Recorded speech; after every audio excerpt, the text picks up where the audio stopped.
ከለታት አንድ ቀን አንድ ጎስቆል ያለ ሰው ወደ ቢሮ መጥቶ ምርመራ ተደረገለት። ውጤቱን ተመልክቼ በደም ውስጥ ቫይረሱ እንደተገኘበት ከገለጽኩለት በኋላ አይዞህ፣ ምግብህን በተገቢው መንገድ እያበሰልክ ፍሪጅ ውስጥ እያስቀመጥክ የምትመገብ ከሆነ ቫይረሱ አይጎዳም አልኩት። ጥሩ አለ ሰውየው ትንሽ ከተካገሰ በኋላ። ታዲያ ምግቡንና ፍሪጁን መጭመጥ ይችላል ውሰድ። የሆነ ነገር ተዛለኝ። የፈረደበት ባለ ሀገር የሆነ ጉዳይ ለማስፈጸም አዲስ አበባ መጥቶ ይሰነብታል። ሽንት ቤት ፍለጋ በየካፌው ጎራ ሲል ተበላሽቷል፣ ሰው ገብቶበታል እያሉ ያካልቡታል። በዚህ አይነት 3 ቀን ከተሰቃየ በኋላ ወደ አውቶቡስ ተራ በትካዜ አሻግሮ እየተመለከተ እንዲህ አለ። አረዲያ እንዲው ሀገር የገብቼ አርቻ በወጣልኝ።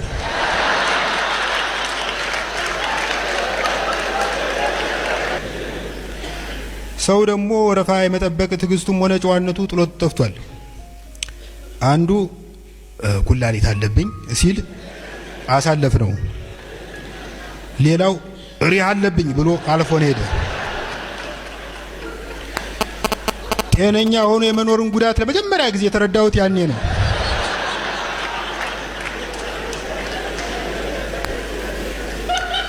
ካሰልቺ ጥበቃ በኋላ እኔም ጎበዝ ትንሽ ራሴን ስላመመኝ ታስቀድሙኝ ብል ከፊቴ የቆመው ተሰላፊ በራስ ቆመህ ነው እንዴ ወረፋ የምትጠብቀው ብሎ ገገመ። ባላገር ዛሬ ድረስ እግዚአብሔር ሲቆጣ በዝናብ አር ያመጣ ብሎ ይተርታል።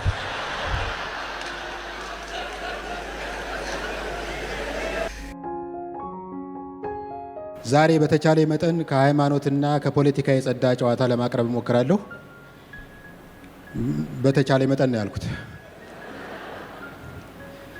በቀደም ፓስተር ጭሮ የሚባል ሰባኪ ምን ሲል ሰማሁ መሰላችሁ? እስቲ ሁላችሁም በዚህ ዓመት ተኝቼ እበላለሁ በሉ። እኔ ቲቪ እያየሁ ምን ነው ጀለስ፣ የዚህ ዓመት እቅድህ ህዝቡን በጠቅላላ በሽተኛ ማድረግ ነው እንዴ? ሰው መቀመጫውን ካልታመመ በቀር እንዴት ተኝቶ ይበላል? ከጥቂት ቀናት በኋላ በቦሌ መንገድ ሳልፍ ሰላም ተስፋዬ የተባለች ዝነኛ አርቲስት የሆነ ፍራሽ ላይ ጋደም ብላ የምታስተዋውቅበት ቢልቦርድ አየሁ። ሳጣራ ያንን ማስታወቂያ ለመስራት 5 ሚሊዮን ብር ገደማ ከፍለዋታል።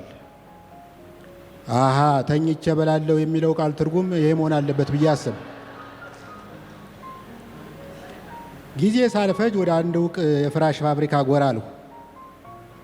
ከእናንተ ጋር ስራ ለመስራት ፈልጌ ነበር አልኩት ስራ አስኪያጁን። መጠቅጠቅ፣ መስፋት ወይስ መሸከም? አይ ማስታወቂያ ለመስራት ነበር እንደ ሰላም ተስፋዬ።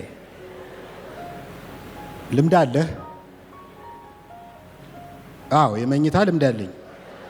ስራ አስኪያጁ ስለ እኔ አንዳንድ ነገሮች ካጣራ በኋላ ማስታወቂያ የምናሰራው በቆንጆ ሴት አርቲስቶች ነው አለኝ። እንዳለመታደል ሆኖ ቆንጆ ሴት አርቲስት አይደለሁም። ይሁን እንጂ ቆንጆ ሴት አርቲስቶች አጠገብ በመቆም ወይም በመተኛት የበለጠ ቆንጆ ሆነው እንዲታዩ ማድረግ እችላለሁ።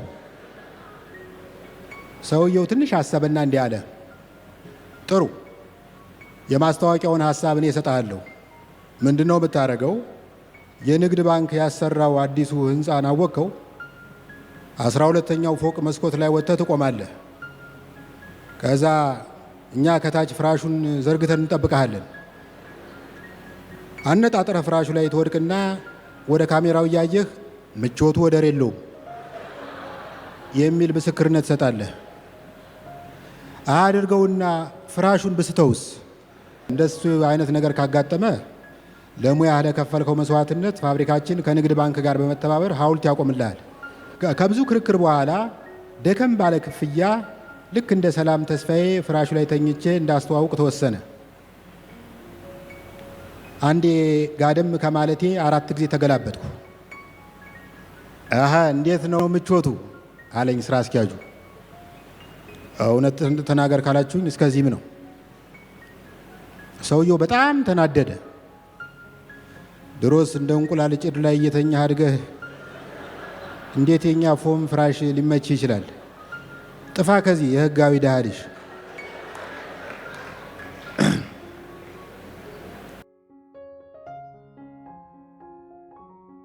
ለብዙዎቻችን ኑሮ እየከበደ ነው።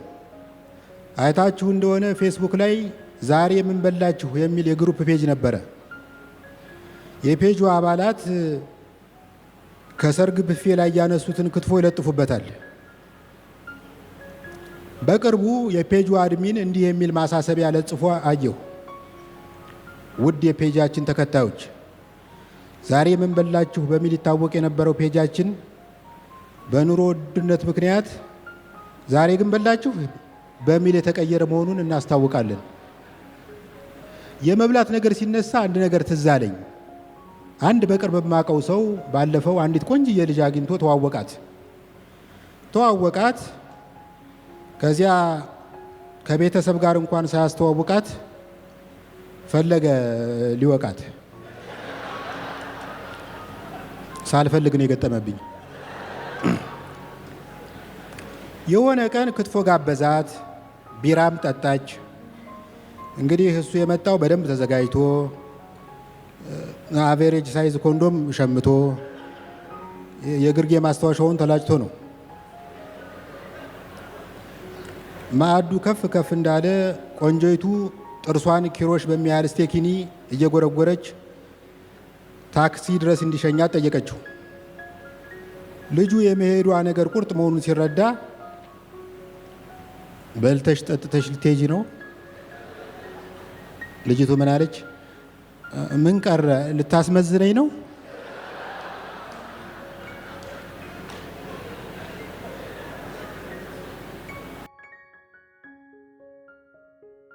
ወንድ ልጅ በእኔ እድሜ ላይ ሲደርስ ሚስትን አጥብቆ ይፈልጋል። ዘንባባ እንኳን ከአንዱ ቦታ ተነቅሎ ሌላ ቦታ በሚተከልበት ዘመን ወንድ ልጅ ቆሞ ሲቀር ያስቆጫል።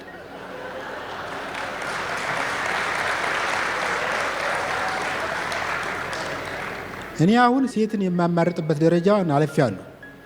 የቁንጅና መስፈርት ራሱ የለኝም። ከኔ የረዘመ ጺም አይኖራት እንጂ የትኛውም አቅመ ሔዋን የዘለለች ሴት መስፈርቱን ታሟላለች። በቀደም ክፍለ ሀገር ከሚኖሩ ወላጆቼ ጋር ስልክ እያወራው ከኮንዶሚኒየም ግቢያችን በመውጣት ላይ ነኝ። ሰሞኑን በተካሄደው ጦርነት በተአምር እንዴት እንደተረፉ እየነገሩኝ ነው። ድንገት አንዲት ሴት ወደ ግቢ እየገባች በአጠገቤ እንደማለፍ አለች። ዞር ብዬ ሾፍኳት። ጉንጯ ላይ የሚስጥር ኪስ የሚያክል ዲምፕል አላት። በእርግጥ በቁመት ትንሽ ትበልጠኛለች። እግዜር ከግራ ጎኔ ሳይሆን ከራስ ቅሌ የኮርኔስ አጥንት ላይ ወስዶ የሰራት እንደሆነች ገመቱ። ከዚያ ወደ እኔ ዞር ብላ ፈገግ አለች። ጭራሽ እንደው መቆም አለችና ላወራክ ነበር ስልክ ይዘሃል አትለኝም? አቤት ድምፅ። በሉ ቻው፣ ራሳችሁን ጠብቁ አልኳቸው ወላጆችን። ልጄ ቆይ ከዚህ በኋላ ኔትወርኩን ሊቆርጡ ስለሚችሉ በቅጡ አውራን አለኝ አባቴ። ኔትወርኩን አሁን ከዘጉት ከ6 ወር በኋላ ነው የሚከፍቱት አለችኝ እናቴ። በቃ ከ6 ወር በኋላ እደውላለሁ አልሁና ጆሮቸው ላይ ጥርቅም አደረኩት። ቆይቶ ጸጸተኝ። ወዲያው ግን ሰው እናትና አባቱን ይተዋል፣ ከሚስቱም ጋር ይተባበራል የሚለውን ጥቅስ አስቤ ተጽናናውኝ። ከዛ ስልኬን ኪሴ ውስጥ እየሻጥኩ እሺ ስላት ህንፃ ቁጥር 42 የት ነው አለች። በቃ ለዚህ ነው ድምፅሽን ጮማ ያፍነው፣ ዲምፕልሽን ምቾት ይድፈነው በየረግሚያት ወደ ቤት የገባው። ብቻ የመኖር አንዱ ጉዳት በዘፈቀደ እንድትኖር ማድረጉ ነው። በቀደም ከሌሊቱ 11 ተኩል ከእንቅልፍ የተነሳው አንደኛው ስሜቴ በውቄ ተነስ ወንድሁን ወደ ስፖርት ቤት ሂድ አለኝ። ሌላው ደግሞ በውቄ አርፈህ ቲክቶክ አለኝ። በመጨረሻ ከራሴ ጋር ታግዬ ስፖርት ቤት ሄጄ ቲክቶክ ለማየት ወሰንኩ። ጂሙ ለመድረስ 150 ሜትር ርቀት ላይ 24 ሰዓት የሚሰራ ማሳጅ ቤት ጉብ ብሏል። ትንሽ ሳመነታ ከቆየው በኋላ ገባሁ። ማሳጅ የምታደርገው ሴትዮ ጀርባዬን እየዳበሰች የዚህ ታቱ ትርጉሙ ምንድን ነው? ታቱ አይደለም፣ በልጅነቴ ከሾላ ዛፍ ላይ ወድቄ ጠባሳ ነው። ይሄ ጎርባጣው ነገርስ? እሱ ትርፍ አከርካሪ ነው። ከ100 ሰው በአንድ ላይ ይከሰታል። ትንፋሹ አንገቴ አካባቢ ይሰማኛል። አንድ ነገር ላስቸግርሽ የምችለው ከሆነ ከለውጡ ወዲህ ግብረ ስጋ ግንኙነት አድርጌ አላውቅም። ሃፒ ኢንዲንግ ማግኘት እችላለሁ? ይቅርታ፣ እንደሱ ማድረግ አልችልም፣ ባለትዳር ነኝ አለችኝ። በመዳፍሽ እኮ ነው።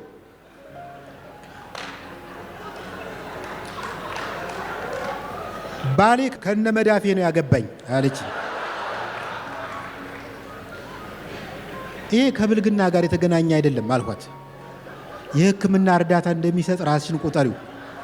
ወይ አለ አይደል የሰው ሕፃን እንደሚያስገሳ ሞግዚት ራስሽን ቁጠሪው። ከስንት ክርክር በኋላ ተረታች።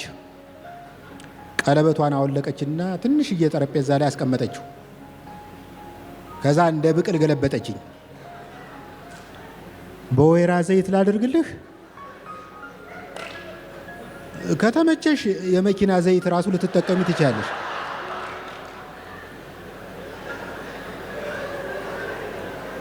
ከግማሽ ሰዓት በኋላ የጂም ሻንጣዬን ተሸክሜ ጎብጬ በቺቺኒያ ሳልፍ አሰለፈች በር ላይ አንዲት ሴት ቆማለች። ሃንጎቨር በተጫጫነው ድምፅ አባቱ ናግባ አለችኝ። የተባረከ ይሁን። አሁን መጣሁ።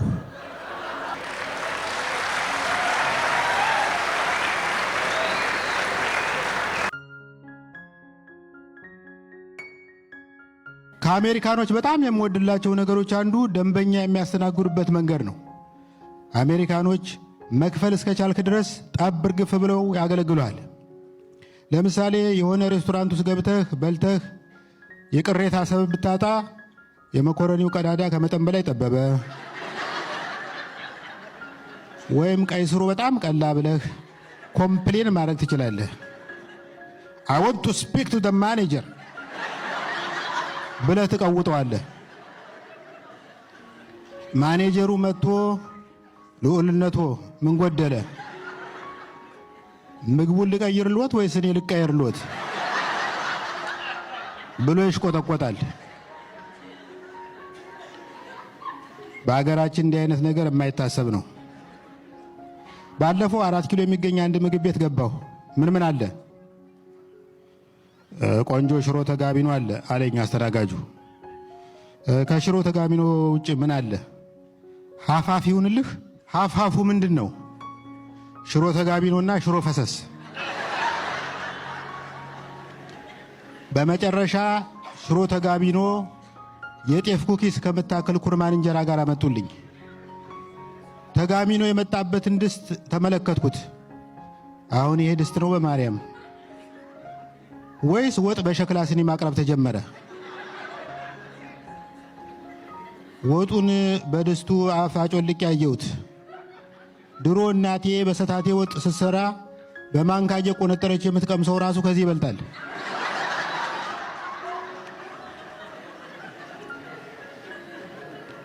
ማኔጀሩን ጥሩልኝ ብዬ ቀወጥኩት። የምግብ ቤቱ ባለቤት እየኮራ እየተጀነነ መጣ። ማኔጀር ነህ አልኩት። ማኔጀር አስተናጋጅ የቀጠርነውም ግድ ሆኖብን ነው። ቀጠለና ችግር አለ አለኝ። እስኪ የቀረበልኝን ምግብ ተመልከተው፣ ይሄን እኮ 2 ጉርሻ አደርገዋለሁ። ባለቤትየው ትክ ብሎ እያየኝ ምን አለ? እና ይሄ የሚያሳየው እኮ የምግቡን ትንሽነት ሳይሆን የጉርሻህን ትልቅነት ነው። ሎስ አንጀለስ ከመጣሁ 5 ቀን ሆኖኛል እና እስካሁን መብራትና ውሃ አልጠፋም።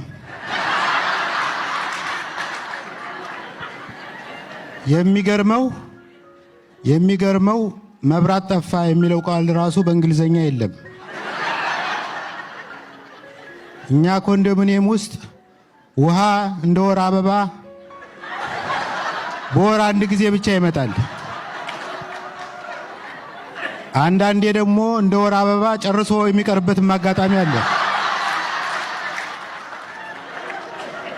እንዲያውም ሰሞኑን የዚህ ዝግጅት አቅራቢ ወንድማችን ይበልጣል ወደ ሎስ አንጀለስ ብንጋብዝህ ትመጣለህ ወይ ሲለኝ አይኔን አላሽም፣ እመጣና ለወዳጆቼ ወግ አቀርባለሁ፣ እግረ መንገዴንም ገላይን እታጠባለሁ።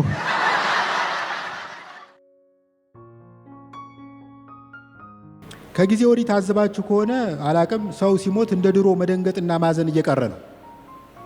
በቀደም የሆነ ቀብር ላይ አጠገቤ የቆመው ሰውዬ ለለቅሶ ሲያሟሙቅ አይቸው ሶፍት ብሰጠው ተቀብሎ በኃይል መናፈጥ ጀመረ።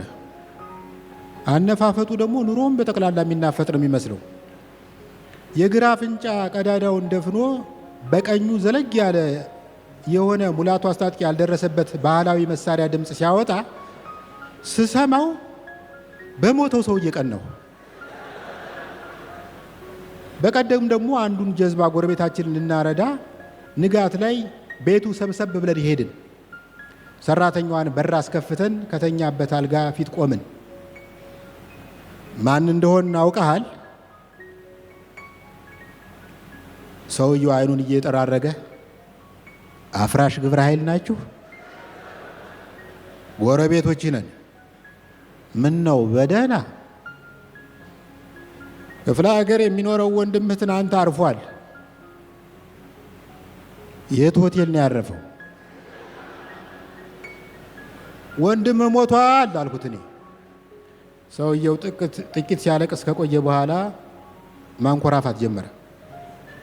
ከኛ ጋር የነበሩ ካህን በጣም ተናደዱ። ትንስ ነው የምልህ። አባ ከቻሉ የሞተውን አስነሱት፣ እኔን ተውኝ ልተኛበት። ለመርዶ የመጣነው ሰዎች መላቀስ ጀመርን። ሰውየው ይሄን ምን አለ? መንጫጫቱን ፈልጋችሁት ከሆነ ወጣችሁ ተንጫጩ፣ አለበለዚያ ዛሬ ሌላ ተጨማሪ ሰው ይሞታል። ስለ ልቅሶ ባሰብ ቁጥር ሌላ ትዝታ ላጋራችሁ። እኔና ጋዜጠኛ ፍቅር ይልቃል ከዩኒቨርሲቲ ተመርቀን ስራ በምንፈልግበት ጊዜ በተደጋጋሚ ይርበን ነበር እና ብዙ ጊዜ የራስ ፍጆታችንን የምናሟላው የእድር ድንኳን እያሳደድን በመስበር ነበር። ፈጣሪ መቼም ምሕረቱ አያልቅበትም። የዕለት እንጀራችንን ስጠን ብለን በለመነው ቁጥር ከሰፈራችን የሆነ ሰው ገድሎ ያድራል። አንድ ቀን ከተረኛው የዝን ድንኳን ውስጥ ገብተን ጎረቤት ያፈራውን ምስር ወጥ ስንበላ ከፊት ያለውን ዘናጭ ፎቶ መልከት አድርጌ የሟቹ ፎቶ ነው ስለው የገዳይም ሊሆን ይችላል አርፈህ ብላ። በእኛና በአባቶቻችን መካከል ያለው ልዩነት አባቶቻችን እርጅናን በጸጋ ይቀበላሉ። እኛ ደግሞ በደንብ ሳንኖር ስለሚደርስብን ነው መሰል በቀላሉ አንቀበለው። እኔ አንዳንዴ ሳስበው ደንቆሮ የሚለው ቃል መስማት የተሳነው በሚለው እንደተተካ ሽማግሌ የሚለው ቃል በተሻለ ቃል መተካት ያለበት ይመስለኛል። ለምሳሌ ወይ መፍጠን የተሳነው ወይ የቀድሞ ጠቅላይ ሚኒስትር እንደሚባለው አንድ ሰው ሲሸመግል የቀድሞ ወጣት ለምን አይባልም? 75 ዓመት የሞላው አጎት አለኝ። አንድ ቀን አጎቴ የሆነ የምግብ ሳይንስ ሊቅ ዩቱብ ላይ ሲያወራ እንደሰማሁት ጦም ሰውነት ያድሳል፣ 3 ቀን በተከታታይ ከእህልና ከውሃ ከታቀብህ ህዋሳትና ሆርሞንህ እንደ ንስር ታድሶ ወደ ወጣትነት ትመለሳለህ አልኩት። ትንሽ አንገራገርና ተስማማ። በሶስተኛው ቀን ደውዬ እንዴት ነው ለውጥ አለ ስለው ለውጥማ አለ አለኝ አጎቴ። ከ3 ቀን በፊት ሽማግሌ ነበርሁ። እድሜ ለአንተ፣ አሁን በረሃብ የተጎዳ ሽማግሌ ሆኛለሁ። እዚያ ሀገር በእድሜ እየገፋ ስትሄድ መብትህ እየተቀነሰ ይሄዳል። የመደነስ መብት እንኳን የለም። መደነስ ትችላለህ፣ ግን ዳንስህን ለህዝብ ማጋራት መብት የለም። በቀደም እየደነስሁ እንደዚህ እየደነስሁ ተቀርጬ ቲክታክ ላይ ጫንኩት። በስማ አጥንት ያለህ አትመስልም ይሉኛል ብዬ ስጠብቅ የመጀመሪያው አስተያየት ሼባው በመቁረቢያህ በእግርህ አየር ታቦካለህ። ደግነቱን ያልተረዳውም ጎበዝ፣ ቀደም ብዬ በልጅነቴ በፍልሰት አቆርቤያለሁ። አሁን ዳንሱ ላይ ብናተኩር። ባለፈው አንድ በእድሜ በጣም ጠና ያለ ጓደኛችን ሊያገባ ወስኖ ሽምግልና ተልከን ሄድን። የሴቲቱ ቤተሰቦች እንደ ባለ አገሩ አይዶል ዳኞች ተደርድረው ጠበቁን። ከተደርዳሪዎች አንዱ እጮኛው ምን አለው ሲሉ እኔ የልጅ ልጅ አለው።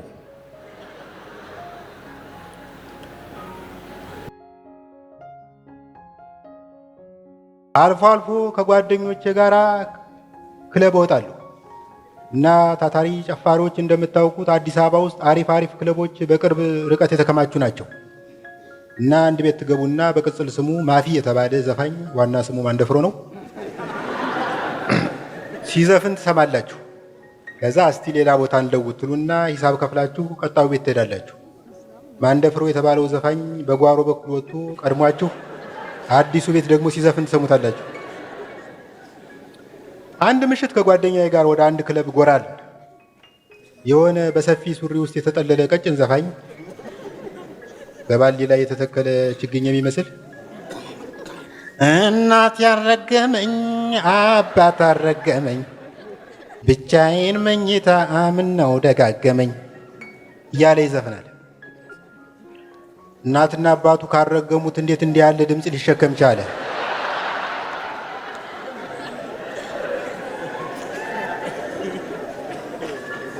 ወይ ሳያውቀው ራቅ ያለ ዘመድ ረግሞታል። ለነገሩ የተረገምነው እኛ ነን። ይህን የመሰለ ያልተፈቀደ ሰልፍ መበተን የሚችል ድምፅ ከፍለን እንድንሰማ የተፈረደብን። ዋናው ዘፈን የይርዳው ጤናው መሆኑ ትዝ አለኝ። ይርዳው ጤናው ይህን ሳይ እንኳን በደህናው ጊዜ ከሀገር ወጣ።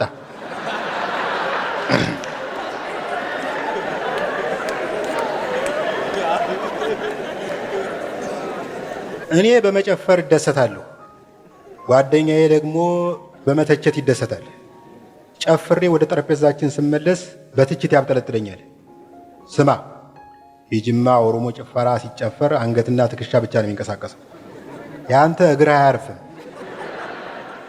በትርፍ ጊዜ ልብስ ትሰፋለህ።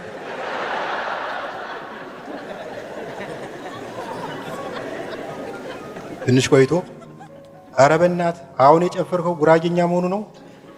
ስትፈናጠር እኮ ጉንዳን የበላው ገበሬ ነው ትመስለው። ጉራጌ ክልል ካልሆኑ የሚለው ባህሉን እንዲህ ካለ ብክለት ለመጠበቅ መሆን አለበት። ከዛ ደግሞ ትክክለኛ ምንጃርኛ ለመጨፈር ከፈለግ አቋቋምህን ለሪጎሪ እንደተዘጋጀ በረኛ መሆን አለበት። አንተ ግን ያመለጠ ዶሮ ለመያዝ የምትሰናዳ ነው የሚመስለው። ከጥቂት ጊዜ በኋላ አንድ ዘፋኝ ክራር አንግቦ ወጥቶ ትግርኛ መዝፈን ጀመረ። ክራሩ ሚያው ሚያው ሚያው ሚያው ማለት ሲጀምር ትግርኛ ተናጋሪ ጨፋሪዎች ግልብጥ ብለው ወጡ። ቀጥሎ ደግሞ ትግርኛ የማይናገረው በብሔር ብሔረሰቦች እኩልነት አምናለሁ የሚለው በዘረኝነት እንዳይጠረጠር የሚፈልገው የሆነ ጊዜ ጎረቤቱን ጁንታ እያለ በመሳደቡ ጸጸት ያንገበገበው ወጣና ክብ ሰርቶ ይተራመስ ጀመረ። 5 ደቂቃ፣ 10 ደቂቃ፣ 20 ደቂቃ፣ 30 ደቂቃ። ሰውየው መድረኩን ሊፋታው ነው። ክራሩ በድብደባ ብዛት ብጥስጥስ ብሎ አንድ ክር እስኪቀረው ድረስ መዝፈን ቀጠለ። ዘፋኙ ሳያስበው በክራርና በማሲንቆ መሃል ሊመደብ የሚችል ክራሲንቆ የተባለ መሳሪያ ፈበረከ። በጭፈራ ሲያጅብ የነበረው ሰው ሁሉ አሁን ወደ የጠረጴዛው አፈግፍጎ ሰውየው እስኪጨርስ ድረስ በተሟጠጠ ትዕግስት መጠባበቅ ጀመረ። እኔ ቢቸግረኝ ጓደኛዬን ይህ ነገር ትንሽ አልረዘመም ስለው በአስቸኳይ ጊዜ አዋጁ ተከልክለው ስለነበር አሁን ለማካካስ ነው።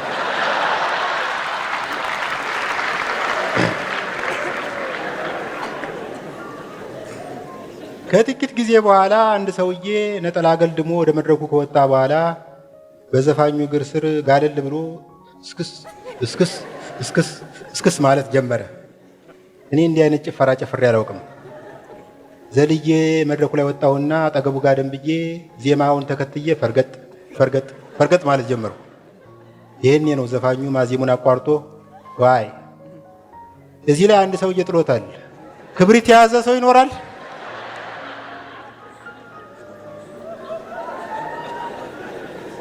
ከምሽቱ 9 ሰዓት አካባቢ ከጓደኛዬ ጋር ከክለብ ወጣን። 60-90 ደወልኩ። 5 ጊዜ ደጋግሜ ከደወልኩ በኋላ ኦፕሬተሯ አንስታ ፈረስ ትራንስፖርት ባኮልተኛበት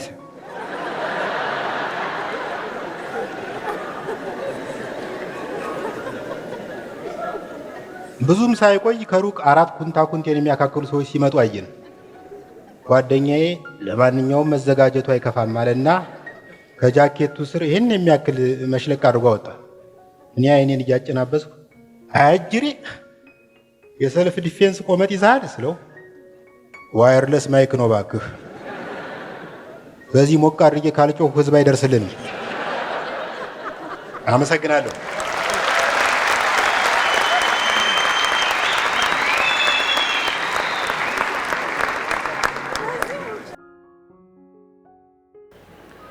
ባለፈው አዲሱ ትውልድ በሚዝናናበት ክለብ ገብቼ ያው በስተት ነው የገባው። በስማም ዛፍ ያጣ ጉሬዛው ነው፣ ለላብራቶሪ የታጨ ጦጣው ነው።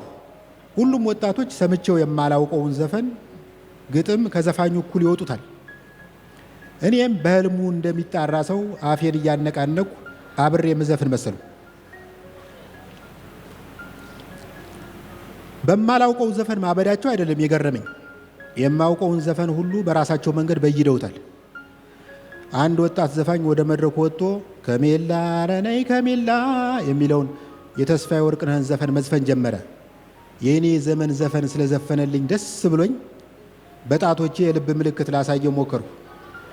ይሁን እንጂ አንዱ ከጎንስ ገፋ ስላደረገኝ ሳላስበው የኩላሊት ምልክት ሰራው።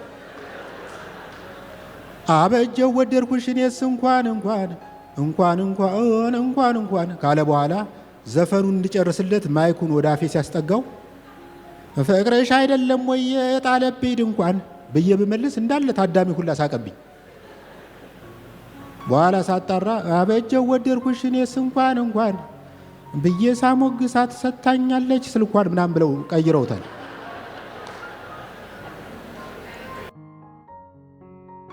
ልብ ብላችሁ ከሆነ ከተማችን ውስጥ ጠብና ድብድብ እየበዛ ነው።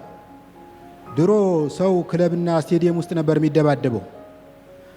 አሁን እኮ አዝመራ ሽሮ ቤት ሳይቀር ሰው ሲደባደብ አይቻለሁ። በዚህ ምክንያት ሳይሆን አይቀርም አንዳንድ ሰዎች ራሳቸውን ለመከላከል ቦዲጋርድ ይቀጥራሉ፣ ሌሎች ደግሞ ቴኳንዶ ይለማመዳሉ።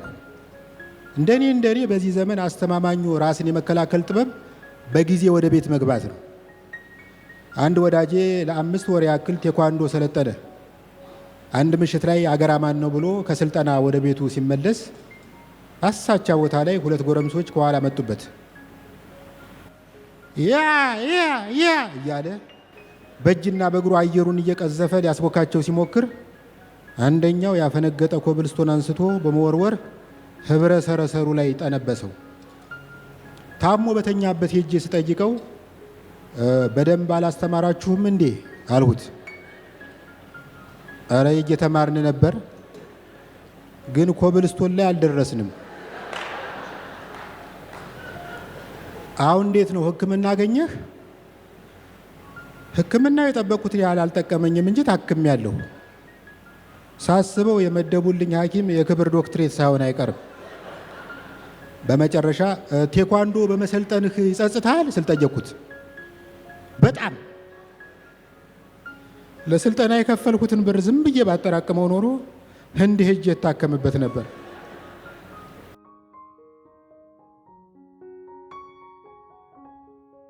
በላዳ የሚያመላልሰኝን ሾፌር የት ላደርሰህ ሲለኝ ልክ ከኃይሌ ገብረስላሴ መኪና መሸጫ በር ላይ ስደርስ ጣለኝ አልኩት።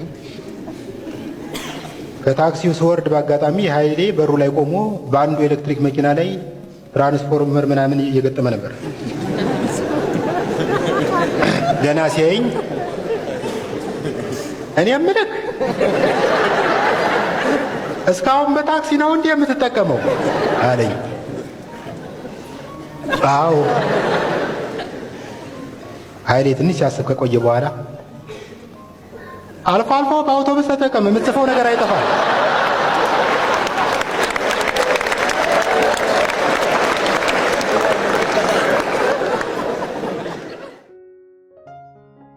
የቀድሞ ጠቅላይ ሚኒስትር አቶ ተመለስ ዜናዊ እንዳሉት የዲሞክራሲያዊ መንግስት ዋና ተግባር ለዜጎች ሀብትን በእኩልነት ማከፋፈል ነው። ግን ምን ዋጋ አለው? በእኛ ሀገር የመንግስት ዋና ተግባር ምክርንና መከራን ማከፋፈል ሆኗል። ሌላው ይቅር፣ አሁን ስለ ሳሙና ጥቅም መንግስት ወጣቱን ሊመክረው ይገባል? ሰው ምን ይለናል አይባልም? ብታምኑም ባታምኑም ወጣቱ ትውልድ ሳሙና ካተት ብቻ ሳይሆን ከአባላዘር በሽታና ካልተፈለገ እርግዝና እንደሚጠብቀው ጠንቅቆ ያውቃል።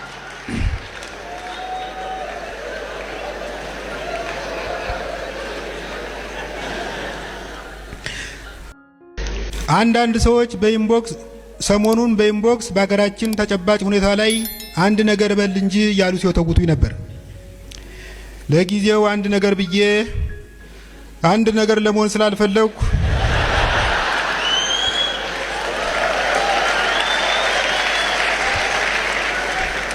ግን ምን አስጨነቀ በውቄ? አዲስ አበባ ውስጥ መኖር የወሰንህ ቀን ያኔ ከህይወት ጎድለሃል። ልማታዊ መንግስት ባይገልህ ልማት ራሱ ይገልሃል።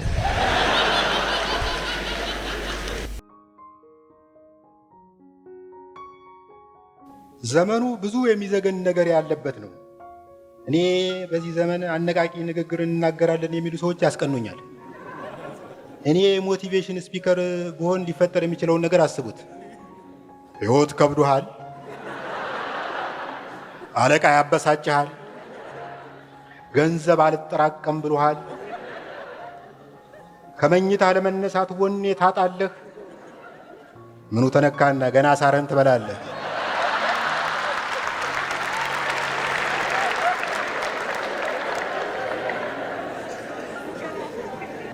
የማማረረውን ያክል አንዳንዴ እዝናናበታለሁ ብዬ የማልጠብቀው ቦታ እዝናናለሁ። ለምሳሌ ባለፈው 6 ኪሎ የሚገኝ የሆነ ካፌ ገባሁ። አስተናጋጅ፣ አቤት። ጁስ አለ? አለ። ፍሬሽ ነው? የለም፣ ተመራቂ ነው።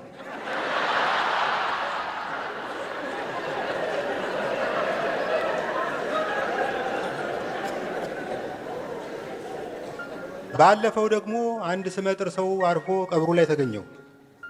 የሆነ ሰውዬ ወደ መድረክ ወጣና አሁን ደግሞ አበባ ያበረከቱ ሰዎችን ስም ዝርዝር አቀርባለሁ፣ ጊዜ ለመቆጠብ ያክል አባቶቻቸውን ስም ዘለዋለሁ አለ። ከዚያ አቶ በላቸው። ኧረ አቶ በላቸው ነው። እሺ። አቶ ቀጀላ።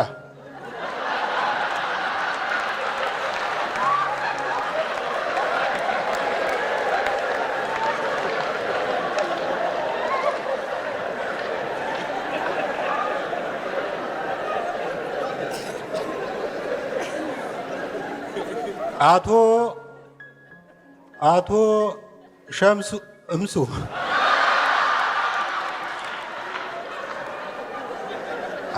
የጠራው እንደዚህ ነው። ሰውየው የቀጣውን ስም ከማንበቡ በፊት እየገፈተሩ አወረዱት።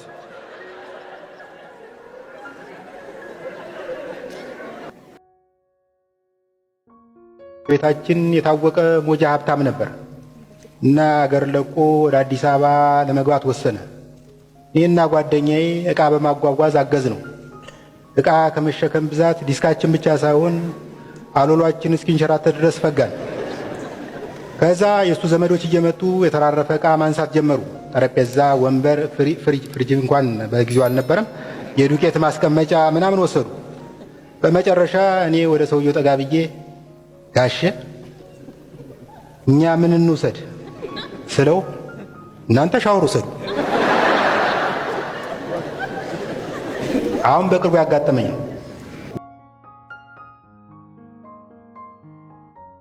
በሃያዎቹ ዕድሜ ውስጥ ያሉ ወጣቶች ስሙኒና ሰላም ምን እንደሆነ አያውቁም። በአሁኑ ጊዜ ኢትዮጵያ ውስጥ ያለውን ግሽበት እንዴት ብዬ እንደምገልጸው አላውቅም። አንድ ድፍን 100 ብር ለማሳተም 500 ብር ያስፈልጋል። እኔ እኮ ሰው መቸገሩን ያወቅኩት ባለፈው ከኤቲኤም 2000 ብር ሳወጣ ከኋላዬ ወረፋ የሚጠብቁት ሰዎች አጨበጨቡ። ደግሞ የሚገርማችሁ ሁሉም ሰው ቀፋ ሆነ። ባለፈው በመዲናይቱ የታወቀ ባለ 5 ኮከብ ሆቴል ውስጥ ሙዝ በዳቦ በልቼ ስወጣ በር ላይ የቆመው ዘበኛ እየተቅለሰለሰ እጁን ዘረጋልኝ። ብልጭ አለብኝ። ጀለስ ከሆቴል እንጂ ከሀገር የምታስወጣ ይመሰልህ እንዴ? ምን አስበህ ነው?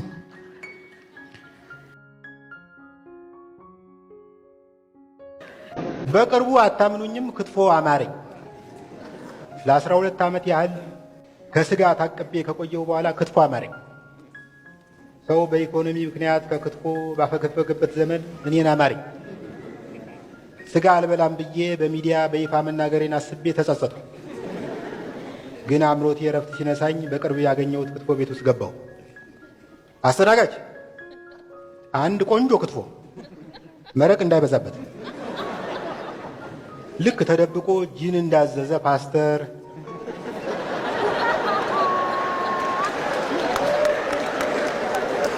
ወይም በነነዌ ጾም ላይ ጭቅና ጥብስ እንዳዘዘ ቄስ ዙሪያ ገባውን እየተገላመጥሁ ክትፎዬን በላሁ።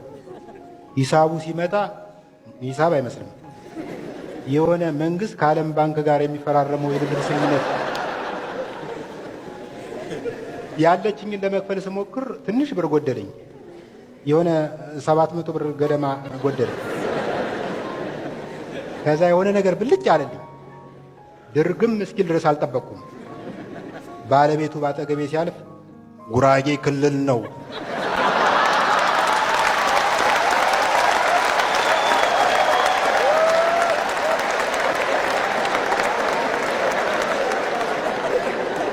ጉራጌ ክልል ነው፣ ክላስተር ቦምብ ነው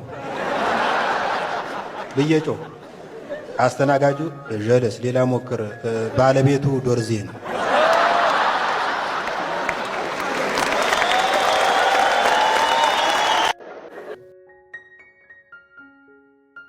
ባለፈው አንዱ እንዲህ ባቡሩ ለትንሽ ስቶት ፖሊሶች ያዙትና ስትክለፈለፍ ለአደጋ ተጋልጠ ነበር እያሉ በቆመጥ ወቁት። ሰውየው ከሩምታው ድብደባ ለጥቂት ተርፎ በቃሬዛ ሸክም ወደ አምቡላንስ ሲገባ እንዲህ ሲል ተደምጧል። ባቡሩ እየተመላለሰ ቢገጨኝ እንኳን እንዲህ አልጎዳም።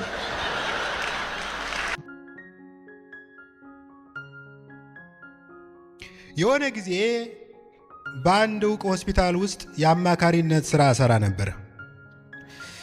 የስልጠና መርሃችን ከአሜሪካኖች በቀጥታ የተኮረጀ ስለነበር ምክራችን ድሃን መሰረት ያደረገ አልነበረም። ከዕለታት አንድ ቀን አንድ ጎስቆል ያለ ሰው ወደ ቢሮ መጥቶ ምርመራ ተደረገለት። ውጤቱን ተመልክቼ በደም ውስጥ ቫይረሱ እንደተገኘበት ከገለጽኩለት በኋላ አይዞህ፣ ምግብህን በተገቢው መንገድ እያበሰልህ ፍሪጅ ውስጥ እያስቀመጥህ የምትመገብ ከሆነ ቫይረሱ አይጎዳም አልኩት። ጥሩ አለ ሰውየው ትንሽ ከተካገሰ በኋላ። ታዲያ ምግቡንና ፍሪጁን መች መጥቼ ልውሰድ?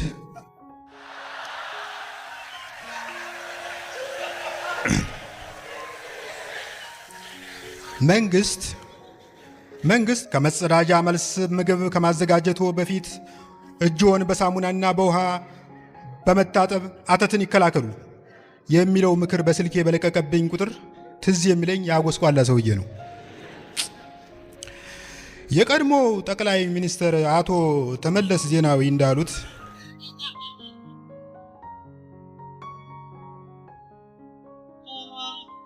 የዲሞክራሲያዊ መንግስት ዋና ተግባር ለዜጎች ሀብትን በእኩልነት ማከፋፈል ነው። ግን ምን ዋጋ አለው? በእኛ ሀገር የመንግስት ዋና ተግባር ምክርንና መከራን ማከፋፈል ሆኗል። ሌላው ይቅር፣ አሁን ስለ ሳሙና ጥቅም መንግስት ወጣቱን ሊመክረው ይገባል። ሰው ምን ይለናል አይባልም።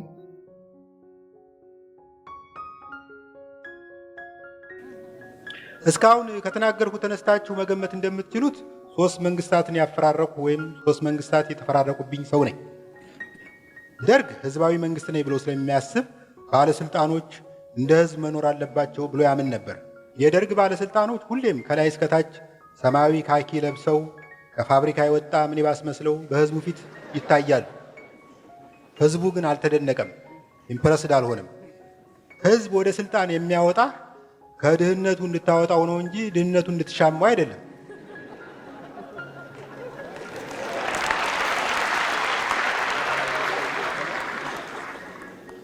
በጊዜው ጠቅላይ ሚኒስትር የነበረው ፍቅረ ስላሴ ወግደረስ ግን የሆነ ሀብታም ዘመድ ስለነበረው በ6 ወር አንድ ጊዜ ሸሚዝና ከራባት በካኪው ላይ ነስነስ ያደርግበታል እና ህዝቡ ምን ይል ነበር? አለባበስ እንደ ፍቅረ ስላሴ ወግደረስ። እኔ ግን እላለሁ ከለበሱማ እንደታከለውማ